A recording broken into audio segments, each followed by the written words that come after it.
Real YouTubist, return to Draft League. These are the Pokemon I drafted and why I chose them. Wow, that G was an accident, but you can't even see the C. You can, it's wait, hang on, wait, hang on. Look at that C. Well, okay, the C's not the big deal, but the G's pretty good in my opinion. Anyway, what am I doing? I forgot. Hello everybody. This is my draft analysis. So for those of you unaware, I recently returned to Draft League for the first time in 5 years. And some of you have clicked onto this and you're thinking, Wolf, I don't know what Draft League is. I will explain. Trust me, okay? Returned to Draft League for the first time in 5 years by hosting my own draft league called the Wolfey Draft League. This league uses Regulation H rules. In other words, all legendary and paradox Pokemon are banned. So, what is a draft league? I'll give you a quick overview and then I can tell you what to expect from this channel, and then we'll talk about the Pokemon that I drafted. So, a draft league is a special type of community-run Pokemon tournament hosted by fans for fans, okay?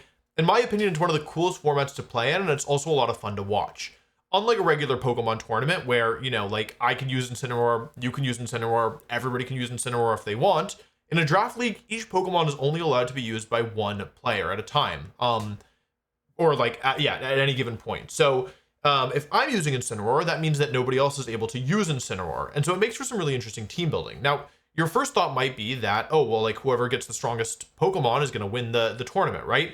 But it's a little bit more complicated than that. And to show you why, I'm going to pull up the draft sheet here. So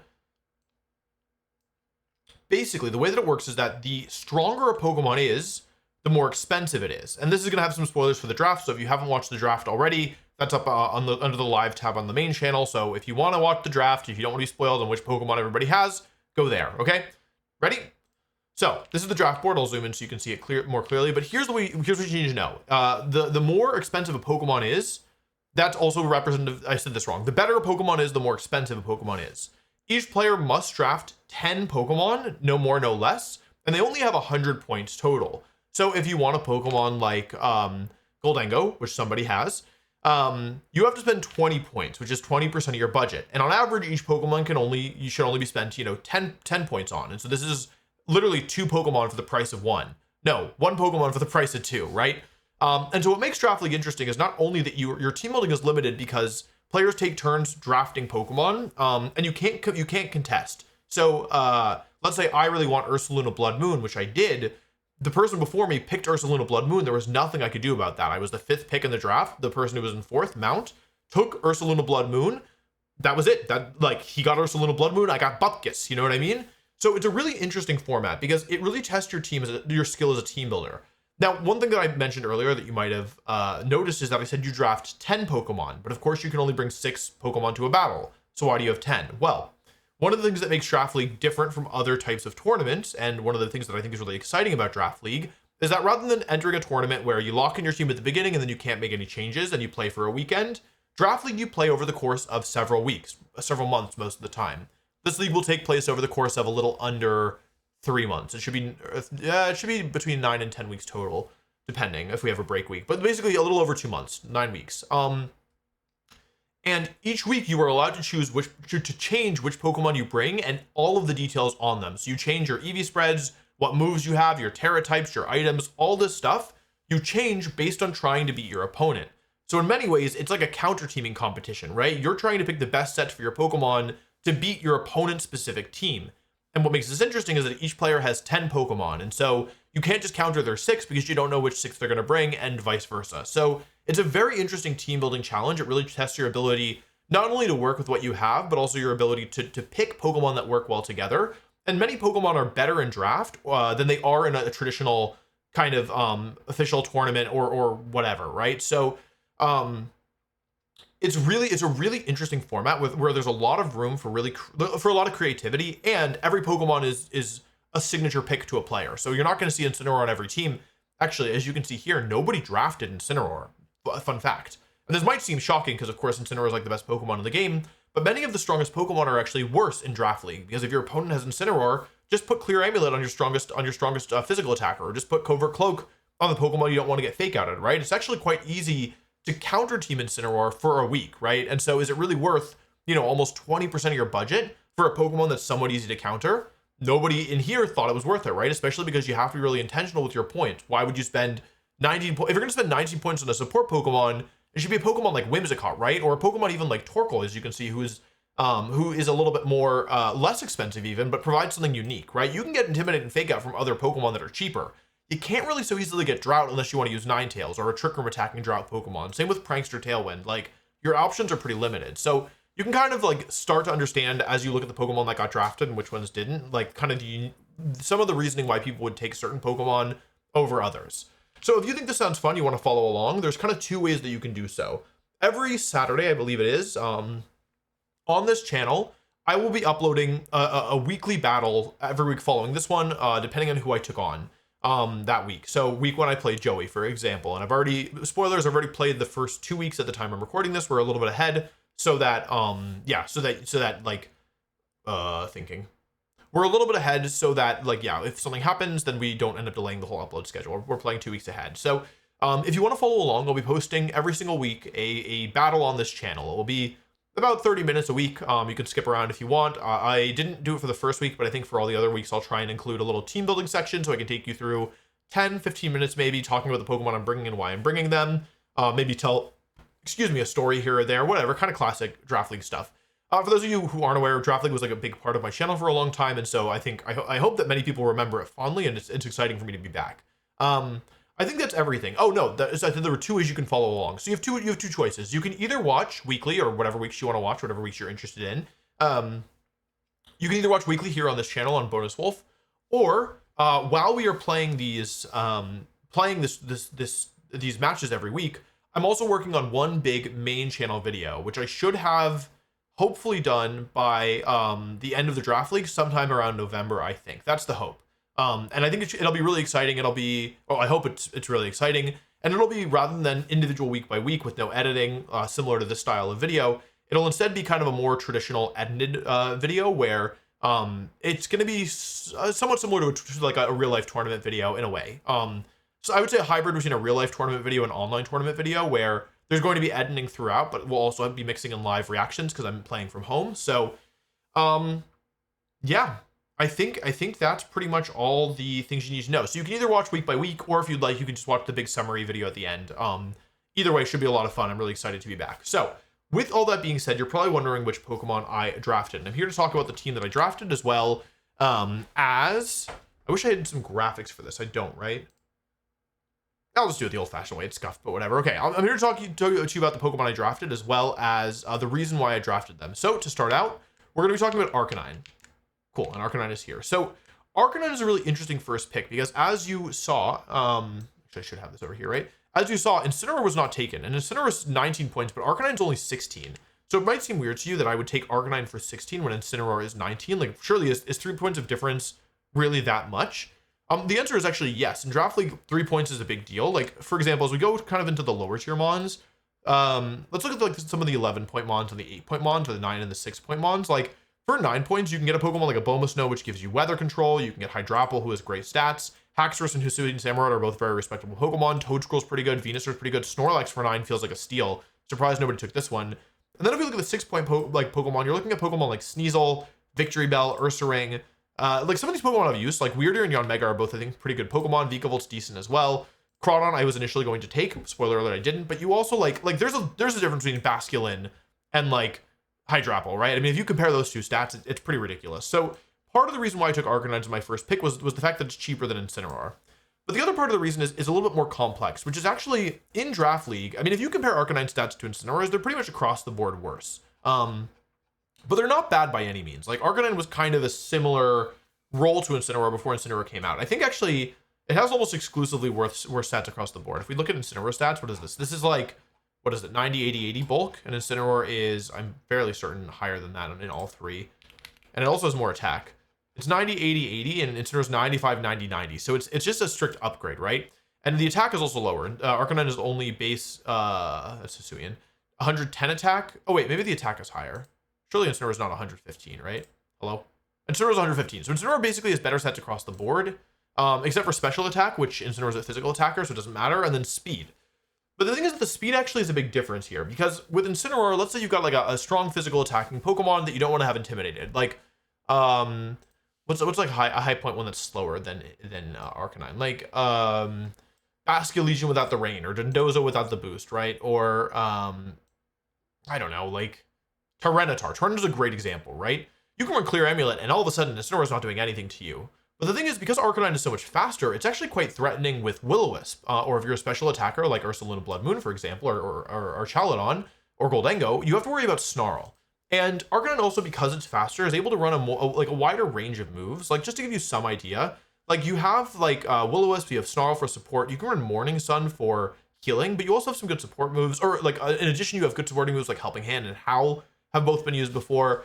But because you're faster, you also have more flexibility in terms of how you actually want to use your offensive stats. So, like, you can run a Choice Band set with Flare Blitz, with Play Rough, with Wild Charge, with Extreme Speed, Crunch, whatever you need for your opponent. It's a little confusing because there's 2 Arcanines here, so it's a little bit less readable. Special attack also isn't that bad. 100 special attack means you can be a special attacker. You could run Specs, you could run something with, yeah, I don't know, like different, oh, it has Fire type Outrage. I forgot about that. Yeah, like you could run Specs, you could run, like, I don't know, Overheat if you want more burst damage and you're worried about Intimidate, or you're worried about like a really physically bulky Pokemon. So it's very flexible. And I knew that I wanted Intimidate on my team, and even though I didn't think Arcanine was super likely to get picked right away, the reason why I picked it first, I guess you can just see the whole draft. You've already seen it at this point anyway, right? So the reason why I picked Arcanine first is because I thought that while there were other good Intimidate users, I thought that for the speed point and for the support that Arcanine offered, there weren't really many Pokemon that I was going to find that could really slot in. I was also thinking about Hitmontop, which Rosemary ended up drafting later. But the thing about Arcanine is that because it's faster, it's just harder to counter, right? It's really hard to make Arcanine feel like it has nothing to do.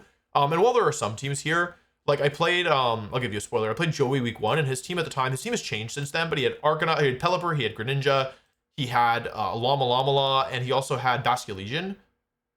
He still has Basculegion. Like, there was like 4 water types, and I was like, well, I can't bring Arcanine into this, right? So there are some teams that make Arcanine feel bad, but I felt like in general, it was going to be really hard to like completely shut it down. And I thought that, like, given that I didn't know what anyone else was going to take, I thought that as a first pick, it was actually quite good. I'll talk about this more in the fully edited video, but one thing that separates my strategy from, I think, pretty much everyone else's is that everyone else for their first pick ended up taking kind of a build around Mon, like a team captain, a Pokemon that like you can't really, like, there aren't really any good substitutes for. Annihilate, Arcaludon, Goldengo, Ursaluna Blood Moon, Ursaluna, and I would even put Dragapult and Garchomp to some extent in this category, though I would think the other 5 are a little bit more in that category. And there are actually all those Pokemon are the 20-point Pokemon, like the most expensive ones that we had. Whereas Arcanine is much more of a supporter. It can be offensive, but for the most part, it's here to support the team. And basically my strategy for the draft, you can see I don't have anything more expensive than 16 points here, whereas most other people have at least 1, if not 2. Rosemary only has 1, but like 20 and 18. Here's 19, 19, 20, 20 and 18, 20 and 17, and 16, 20 and 17 and 17, right? Like 20 and 17 here. So my team is like my team is less top heavy, because there's a big jump as you jump around these top tiers. Like the S tier mons and like the A tier mons are pretty much tiers 20 through 17, I would say. Like, yeah, these are all top mons. Like Basculegion was 17, and then in 16 you have good Pokemon, but like these are the great Pokemon, 17 and above. I would say the good ones are in 16 to like, I don't know, 11, and then the like solid ones are 9 to like 7, maybe 6. These numbers are rough. Anyway, you get the point. My draft strategy is a little bit different, where I wanted to build a team that was kind of the sum of its parts, and where the goal was to build a team not with like kind of one standout star or one standout threat, but instead to be able to build a team where there's so many threats, where all the Pokemon are good and they work together, and they're very flexible. So I've talked a lot about Arcanine. So Arcanine's pretty good. The next Pokemon I grabbed was Glimmora. Glimmora is somewhat unique, and I basically planned out my entire draft with only 1 substitution, no, 2 substitutions later. And so I knew from the beginning I wanted all these Pokemon except for Mamoswine and Dedenne. These are the only 2 that I wasn't sure that I wanted from the beginning, and I ended up pivoting. Glimmora I chose second because of the fact that Glimmora I thought was number 1 more likely to get sniped, and number 2 was harder to replace. So when I was drafting, I was picking Pokemon based on, like, at least early on, which Pokemon I really felt like I needed, but also which Pokemon I thought were like harder to find a substitute for if things didn't work out. So I took Glimmora, and Glimmora I felt pretty good about because Glimmora's a really flexible Pokemon as well. Typically right now it'll play kind of 1 of 2 roles. It'll either use Focus Sash and just be like a special attacker with like, it has very good coverage moves. Like it has Sludge Bomb and its Power Gem for its same type attack bonus moves, but it also has some interesting moves like Earth Power and Energy Ball and like some other kind of neat Pokemon, some other neat tech moves that you can run.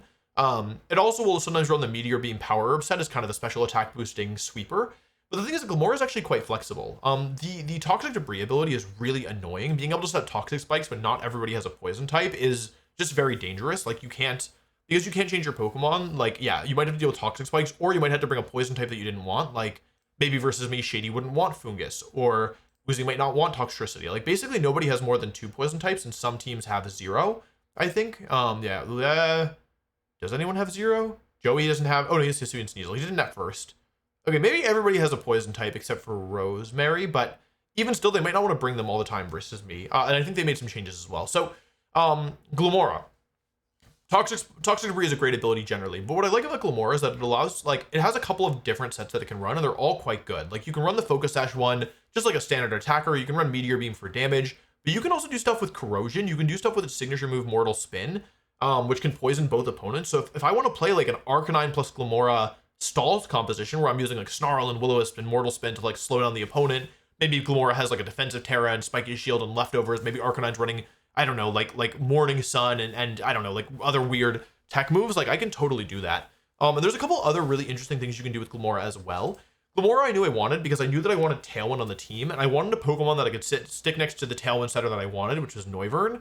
And basically be like, okay, like if I put Glimmora next to Noivern, there's a lot of really scary things that I can do, and like the opponent's best move will vary pretty dramatically based on what Glimmora set I am, right? If I'm doing Glimmora Noivern, I could go for like Super Fang and attack with like Life Orb Glimmora, or I could go for Tailwind and attack with Meteor Beam, or I could go like Protect and attack with Sash Glimmora. Like it's a very, very flexible Pokemon, and I really liked that it could play at both an offensive and a defensive pace, and that like the Toxic Debris is something you have to worry about because like, yeah, like not everyone can have a Moongus and Sneasler in this format, right? I actually think that right now Toxic Spikes are pretty hard to make work in the like official Regulation H metagame because like, yeah, like every team is a poison type, right? Every team is Sneasler or Moongus, or there's even a third poison type I think that's seeing play. Like Weezing is also seeing some play, right? But in Draft League, it's not so easy. It's not so easy to get poison types in your team. So I thought it was a really interesting pick.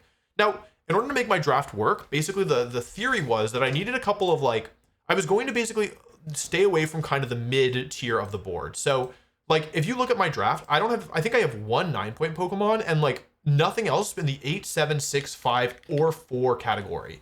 So the idea with my draft is to rather than spending a ton of points on the super expensive Pokemon, like, I don't know, like Joey, for example, he takes Basculegion, he takes Pelipper, and he takes Archaludon. So he spends 20 here, he spends 17 here, and he spends, where's Pelipper?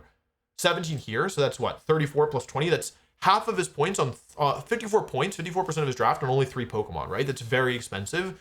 My idea was to basically top load, but not be too heavy at the top, so that I didn't have to have a lot of Pokemon that I wasn't excited about. And so the core concept of my draft was to take Pokemon that were really good, but not like too expensive, like really good value picks across the board, not have any Pokemon that were kind of in the mid tier that I didn't think were worth drafting. And then in order to make it all work and to have kind of an expensive draft without any kind of super like just okay, you know, 4 or 5 point picks, to get a couple of really high value good Pokemon from the lower tiers.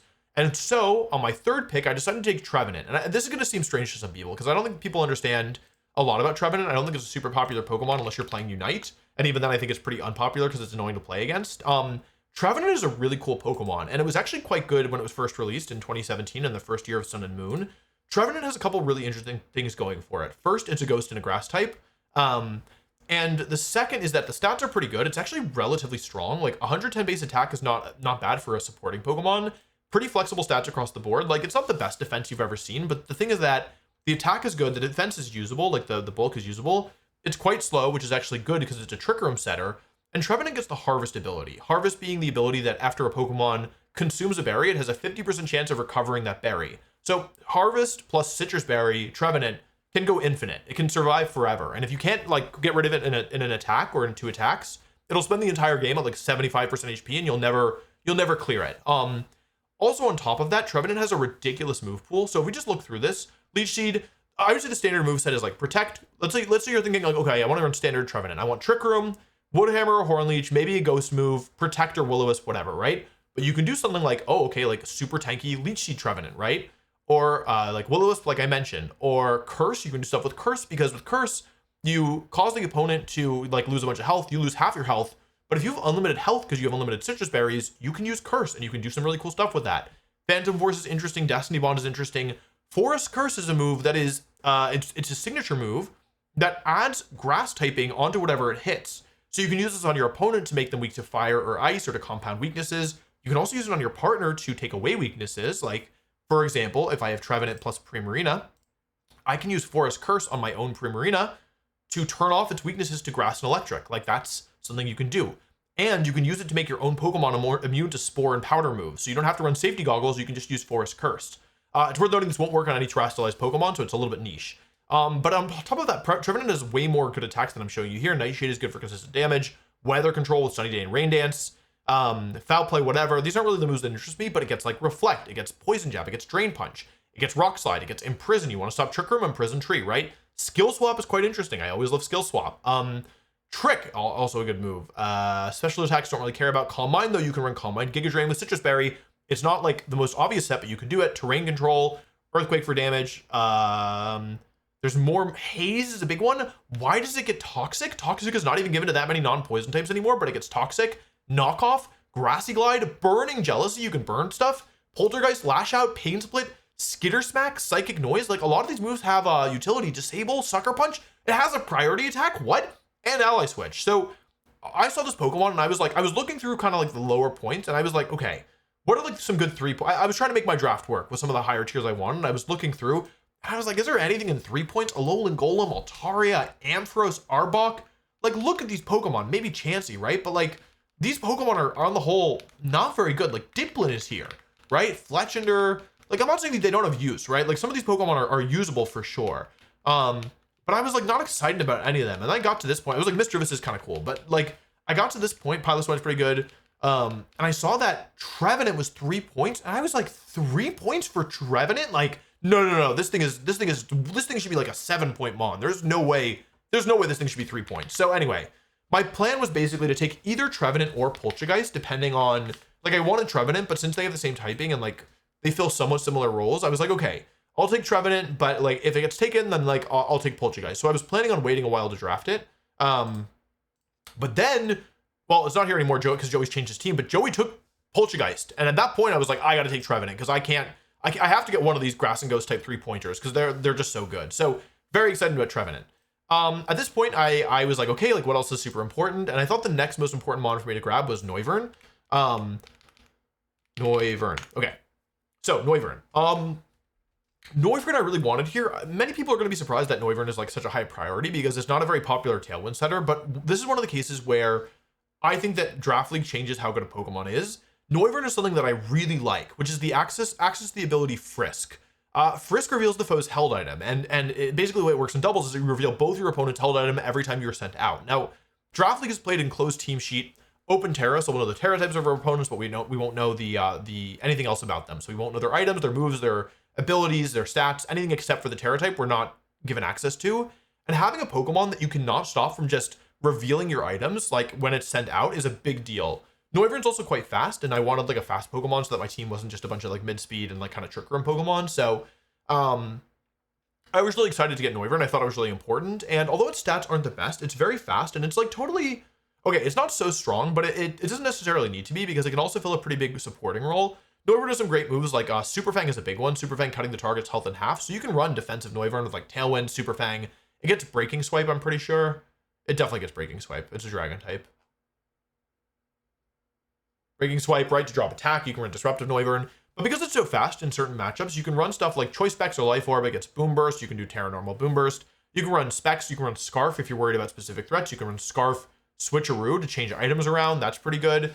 But really, Noivern's main thing for me was that I wanted a Frisk user. It has some other abilities too, which can be useful in specific instances. But like, Frisk is just so broken in Draft League because a big part of playing around your, like, a part of what makes Draft League so hard is that you have no idea what your opponent is using, right? Like, normally you see a Basculegion and you're like, oh, this Basculegion's Choice Band or Mystic Water, right? But maybe it's, I don't know, Clear Amulet, or maybe it's, I don't know, like Brave, and it's been used like as like a Trick Room attacker, right? And has Iron Ball, right? And sometimes you're like, oh, this Pokemon, this like Arcaludon is Assault Vest normally. I'm pretty sure it's Assault Vest, and then it's got some weird item like Goggles, right? And so being able to immediately get that information with nothing there's nothing your opponent can do to stop it. I thought that was a really important grab. Okay, next up is Espathra, which I think people are going to be a little bit surprised about. Espathra is not a Pokemon that I think is commonly thought to be especially good, but I think this Pokemon is nasty in draft because Espathra's main thing is that, first of all, it has very good stats. If you look at its stats, good special attack, good speed, and usable HP, like pretty good HP. The bulk is a little low, but the thing is that even though the bulk is a little low, the HP is actually relatively high, and what makes Espathra so good is its access to the ability Speed Boost. Speed Boost being making it faster at the end of every single turn. And this might not seem super interesting. Most of you are thinking about Espathra as like this Lumina Crash attacker, right? Lumina Crash being a signature move, partially lowers the target's special defense, so you can combo it with Pokemon like Glimmora or like Noivern or any special attacker. The faster the better, because you're always going to be faster with Speed Boost, right? However, I think that what drew me to Espathra and why I thought it was so good is the move pool. Because yes, you can play this kind of like Lumina Crash playstyle, right? But if you look at its other moves, it actually gets a lot of really interesting things. So like, for example, one thing that stood out for me is that Espathra gets both Reflect and Light Screen. So you can do something like Reflect Espathra, Light Screen Espathra with Light Clay, and like you can also still run Lumina Crash and play it not as a sweeper, but as a support that like not only reduces damage, but also can just blow your opponent up if they're not careful. Like your opponent might want to play defensive to play around Lumina Crash, then you just go for Reflect, and all of a sudden you got a free Reflect or a free Light Screen, and then you can attack, or you can set the other screen. Some other stuff that I thought was really interesting is Espathra gets access to Calm Mind. And so you can do some interesting stuff like Calm Mind and then Psych Up on a Pokemon, or Calm Mind and Baton Pass. Like there's a lot of really interesting moves. It also gets Expanding Force, though I don't know how easy this will be to use. Hypnosis can always be used in a pinch. Alice, which is always an annoying move. I actually have 2 Alice Rush users on the team, which is like, yeah, always scary. Helping Hand is useful. Baton Pass has some cool implications. It gets decent like move coverage. Like Energy Ball, Shadow Ball, Hyper Voice. These aren't like amazing moves, but it has stuff it can do. You can also use it to control the weather. Like you can be like, okay, you have Basculegion. Well, I've got like Speed Boost Sunny Day Espathra. Like good luck. You will never be able to outspeed me after I get a certain amount of boosts. You can also set up and use Stored Power. Just a lot of really cool moves. Not going into all of them here, but I think there's a lot of really interesting things you can do with Espathra, and I thought it was really threatening. So at this point, I drafted a fair few expensive Pokemon, and I didn't have many Pokemon that were like too cheap, and so I thought it was time for another cheap Pokemon. Also, at this point in the draft, I was looking around, and the Pokemon that I knew I wanted still were Primarina I really wanted, Mamoswine I really wanted, and then Hariyama, I was okay with either Hariyama or Conkeldurr, so I felt like I could save this one for last. Initially, my plan was actually to take Slacking. Like, that was my thought process. I was like, I'll take Slacking, and then this Slacking is 6 points. So I was like, I'll take Slacking for 6 instead of Mamoswine, and instead of Dedenne for 1, I was like, I'll take Alolan Persian, because that's like a good supporting Pokemon, rounds out my type chart.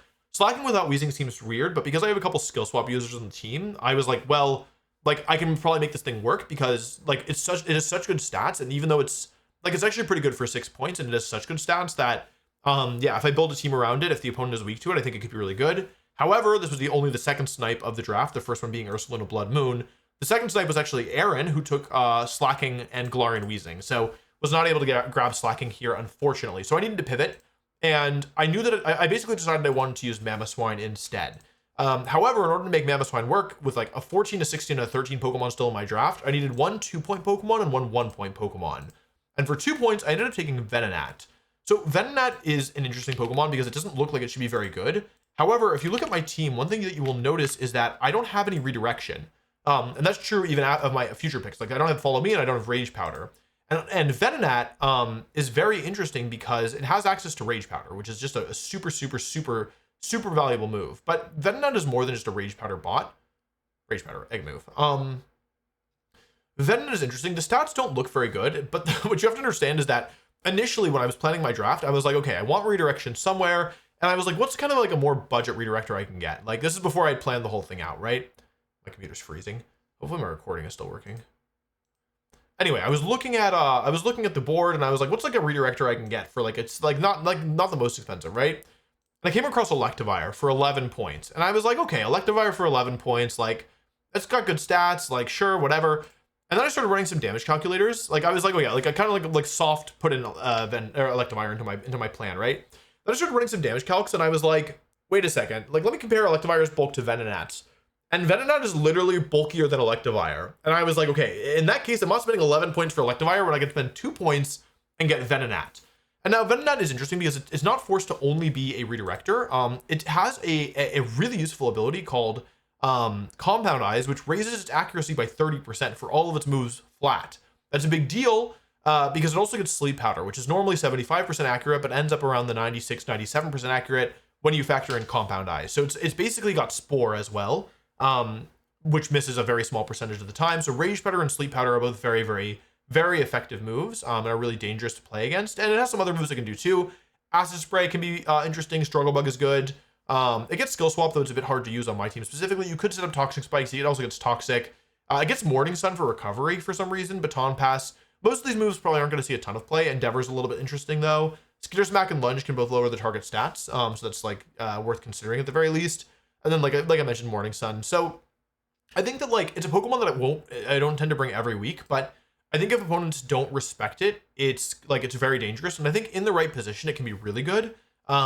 Because yeah, like it's a Pokemon that, I mean, it's budget Amoonguss, right? It's instead of getting Amoonguss for 19 points, I got Venonat for 2. But I still got access to both Spore and Rage Powder. So like it's not that big of a downgrade. And it's only 2 points. Like for 2 points, this is an incredible bargain. Like I think if you can bring your your Venonat, your 2-point Pokemon to a battle, it's like actually pretty good, right? And I don't want to spoil too much, but I've brought it already to one match, and I could have brought it to both. So yeah, the 2 that I've played already, Venonat has already felt pretty good. Next up, I grabbed Mamoswine. Mamoswine I was kind of torn because I wanted a ground-type physical attacker in roughly the speed tier because I wanted a Pokemon I could stick next to Noivern. And the real 2 Pokemon I was considering were Mamoswine for 14 and Excadrill for 14.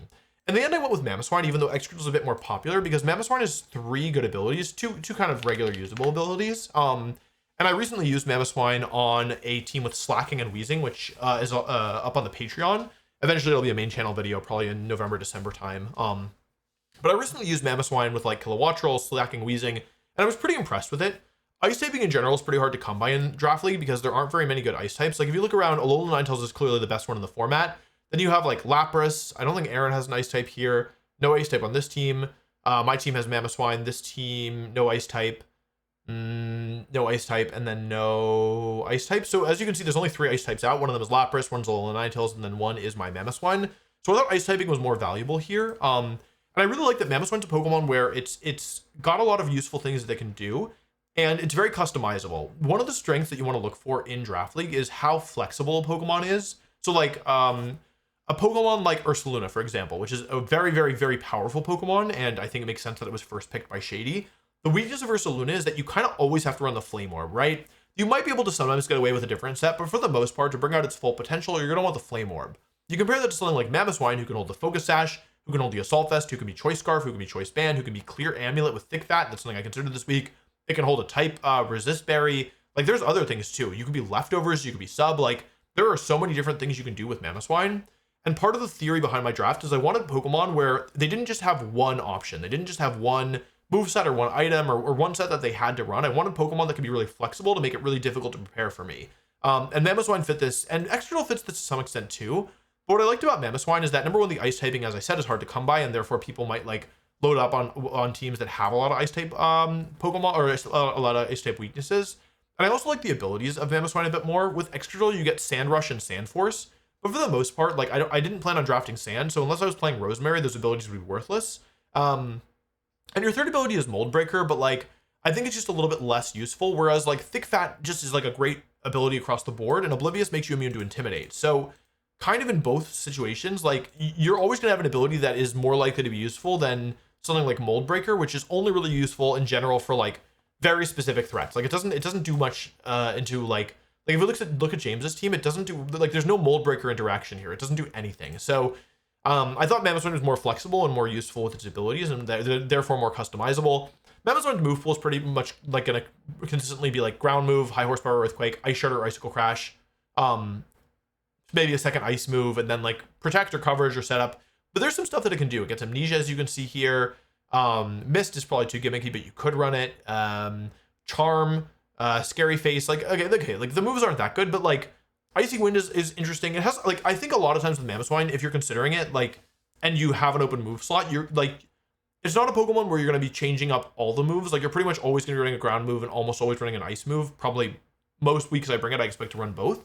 So you don't have that many move slots left over, but you might only need a couple of interesting tech moves. Like maybe you run Icy Wind. Maybe you run like a weather control move. Maybe you run Reflect to get to Reflect. Maybe Rock Slide. Maybe a Steel move, right? maybe Stealth Rock, right? There's a lot of things that you can do with Mamoswine, and while its main set isn't going to like change that much, like Sand Tomb and Knockoff are both interesting moves. Endeavor's a cool move. I don't know. Like, I think it's an interesting Pokemon, and I think the items and like I think the flexibility in Mamoswine is not in the moves all the time, but in the item and the abilities changing. Okay. At this point, I knew that I wanted both Primarina and Hariyama, and so I needed a 1-point Pokemon to make my draft work. You can see I had 0 points left over. And I looked through all the 1-point ones, and the Pokemon that I saw that I felt like was the best for my team and the best Pokemon in there, the 1-point ones on the whole are pretty bad. Like, you can kind of see what we're working with here. They're not all bad. Like, there are some weather setters like Alolan Vulpix and Hippopotas in here. Like, they're like, I'll scroll through kind of quickly so you can take a look, but like, they're just not very good is the thing. Like, I really I don't know if I'm ever gonna bring Dedenne. The thing is that I think out of the Pokemon in here, Dedenne is kind of like one of the best. I thought about Hisuian Sliggoo, because like Hisuian Sliggoo is like a real Pokemon, like it has good stats, but like it doesn't get like body press. Or maybe it gets body press but no shelter or iron defense. So I was like, what am I gonna do with this thing? Anyway, like there are a couple good ones like they got taken, and they also overlapped with my team. Like you have Scraggy, you have Yanma, but I already had Pokemon that filled those roles. There just like aren't that many good Pokemon. I don't know. Maybe I could have thought about like a Vespiquen, but I already had both a bug and a flying type. So in the end, I went with Dedenne. It's hard for me to imagine this Pokemon coming, but out of all the 1-point mons, it has actually usable stats. Like they're not good, but it has a 81 special attack. It's pretty fast, so you can do stuff like Nuzzle while being fast. It gets Super Fang and Endeavor and Electroweb. Like its move pool is actually pretty good, but it doesn't get either Fake Out or Follow Me, which a lot of the Pikachu clones do get. Eerie Impulse is another one. Like it has stuff that it can do, but it's pretty bad. So yeah, like I needed a 1-point Pokemon. I think it was the best one there is. I would love to make it work. I don't know how often Dedenne is going to come to the battles. Like I played Joey week 1, and like I said, he had 4 water types. Like he had Greninja, Pelipper, Basculin Legion, and a Lama, and I like didn't even think about bringing Dedenne because I like didn't think that it would work. And I think that was the right call in hindsight. Like I'm glad I did. Like based on what Joey brought, I don't think Dedenne was ever helping. You know what I mean? So I don't know. I took Dedenne. I'm gonna try and make it work because I think people like Dedenne. Like I will try and get it to work, and maybe there'll be a matchup where it's really good. But like this is a tough one. I needed a 1-point Pokemon. They were all kind of bad. There was nothing that really like felt good to me, so I took the best thing that there was. But yeah. Anyway, let's talk about Primarina. Primarina, interesting Pokemon, very very good. This Pokemon was 16 points. It does a couple things for me. It completes my Fire, Water, Grass core with Arcanine, Trevenant, and Primarina, and they're all quite bulky Pokemon, so they're pretty flexible. What I really liked about Primarina, though, is that it's super good in both Trick Room and in Tailwind. So it pairs both with Noivern and with Trevenant. And it's really good because it's a really strong spread attacker. If you look at my team, I don't actually have very much spread damage beyond Mamoswine, which is part of the reason both Mamoswine and Primarina are important here. Primarina getting both access to a Water-type Hyper Voice and Dazzling Gleam is a pretty big deal. My computer frozen again? It is. And this thing is just really good. Like it's a strong Pokemon in the format. Fairy typing is really valuable. Fairy typing I would say is slightly easier to get, but a strong offensive fairy type is not so popular. I mean, Roseberry has 2 fairy types, right? This team doesn't have any fairies. This team is Whimsicott, but it's like not an offensive fairy type, right? This team, no fairy type. This team, Galarian Weezing, but it's not that strong, right? Joey's team, Comfey, he didn't even have that initially, and it's like not very strong. And then you have Alola Ninetales. So offensive fairy type damage is another thing that's actually pretty hard to come by. And Primarina is great because not only does it have Moonblast, which is super strong, but it also has Dazzling Gleam. And it's like, I mean, 126 special attack on a Pokemon that you can boost with like a Nature and with like Life Orb is like it's the strongest fairy type attacker in the game. At least in the format, sorry. There's no Flutter Mane allowed. And his move pool is actually also quite good as well. People are going to expect Perish Song, but I intentionally didn't draft a Perish core because I felt like I've kind of been overdoing it. So I'm kind of leaning out of Perish for a little bit. Like I got so many wins this year with it that I feel like I don't need any more. Like I've had my fill for a while. So I don't intend to use Perish Song all that often, but its other moves are quite interesting as well. It does get a signature move in Sparkling Aria. I don't think that's that good, but maybe in certain matchups. Aqua Jet for priority, not that probably not gonna use it that much, but it has a lot of good moves. An Icy Wind, Hyper Voice is a big one. Moonblast, a bunch of different water type moves. Encore is actually really interesting. If you have a really strong Primarina, you can pressure the opponent to use Protect with Encore, or like punish them for using Protect. You get Charm. Chilling Water is a good support move. Icy Wind's a good support move. Stored Power probably won't use that much. Draining Kiss is interesting, but not that strong. And Energy Ball is an interesting tech move. Like Shadow Ball and Energy Ball are both interesting tech moves. Amnesia and Calm Mind are setup moves, helping out for support. Ice Beam for Ice type damage. Blizzard for Ice type damage. Hydro Cannon for burst. And Weather Ball can be used to counter like certain matchups or to get like a fire type move against a sun team.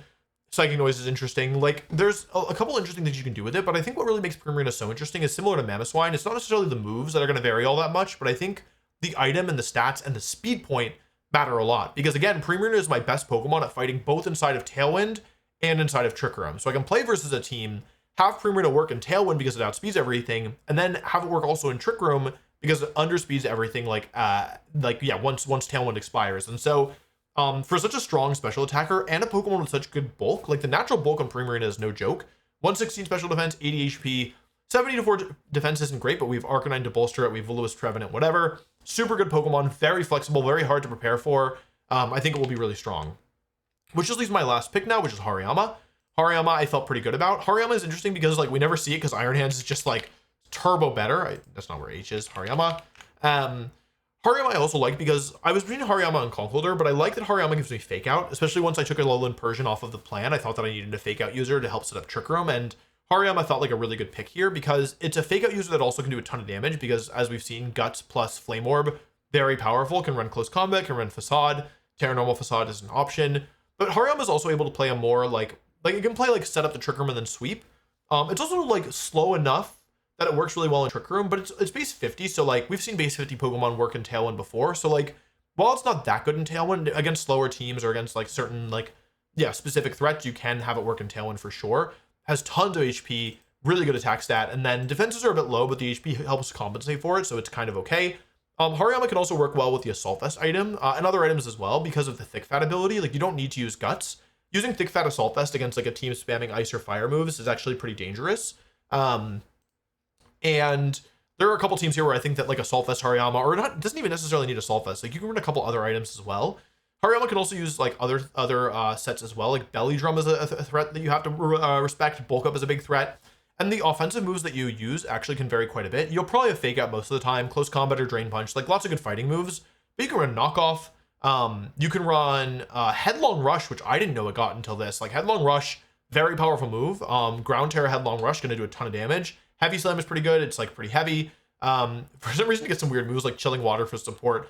Most of the time, I think you're gonna be running like Fake Out, Fighting Move, and then like kind of two coverage moves between like Knockoff, Headlong Rush. The big one for me is Bullet Punch. Bullet Punch is really good because it's a priority move on a really slow Pokemon, but you can also do stuff like Feint, Helping Hand, you can run Counter, you can run Wide Guard. Counter plus this HP is going to be really good if you can hit it. Wide Guard's a great supporting move. You can run Upper Hand. You can run Upper Hand to stop an opponent who's using like priority moves. You can run Coaching, by the way, so you could use something like Trevenant plus Hariyama and then start coaching your Trevenant and make it like physically stronger, physically bulkier, and you can also what am I saying? You can also like have infinite HP because of Harvest, right? So there's a lot of synergies going on between the different members. Vacuum Wave is interesting for a weak priority move if I ever want to use like Terra plus Weakness Policy, something like that. Yeah, there's a lot of really interesting moves. Surf can be used as like a weak Weakness Policy proc move as well. But yeah, basically I think it's a really interesting Pokemon, and I knew I wanted a fighting type, and initially I was thinking about maybe taking a cheaper fighting type. Like there are some really good ones in the 2-point category. Some examples are Girder. Where's Girder? I think it's 2 points. Girder's 2 points, and so is Phalanx. So, or maybe Phalanx is 3. No, Phalanx is 2, right? Like these are both reusable fighting types, and I guess if I wanted to, I could, like switch some things around. But yeah, I felt really good about Hariyama.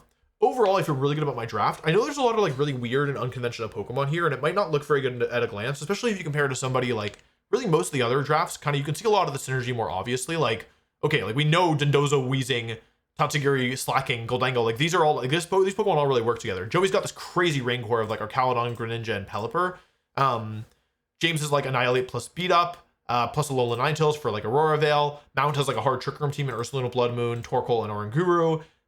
Like as well as like a couple other big threats. Like Rosemary has her really good Sandcore of Garchomp, Tyranitar, Gyarados, and Rotom-Mow, and like Hitmontop and Houndstone. Like these teams all work together. Shady has kind of like Psychic Terrain Trick Room with like Indeedee, Ursaluna, Armarouge, right? Scrafty as well, Drifblim, like super flexible.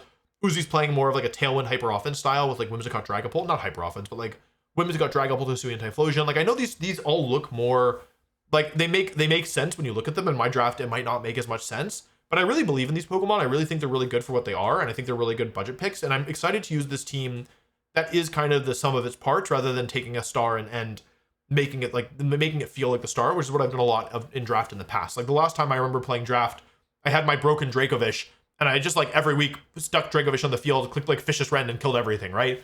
And while that's strong, it's also not so interesting in my opinion. So I am excited to be back here and have a team that is really interesting, and I'm really excited to use. So I've got some fun stuff cooked up. I hope you're excited to watch. If you made it this far, thank you for watching. The other teams are really great as well. I will have a link to all the coaches in the description, so if you want to go check out their stuff, you can do that there. I think many of them will post draft analyses. So yeah, thanks for watching. Sorry for being a little rambly, but it's fun to be back to draft, and I'm excited for you all to watch week 1 next Saturday, and then every Saturday after that. So thanks for watching, thanks for the support, and I will see you all soon. Bye bye.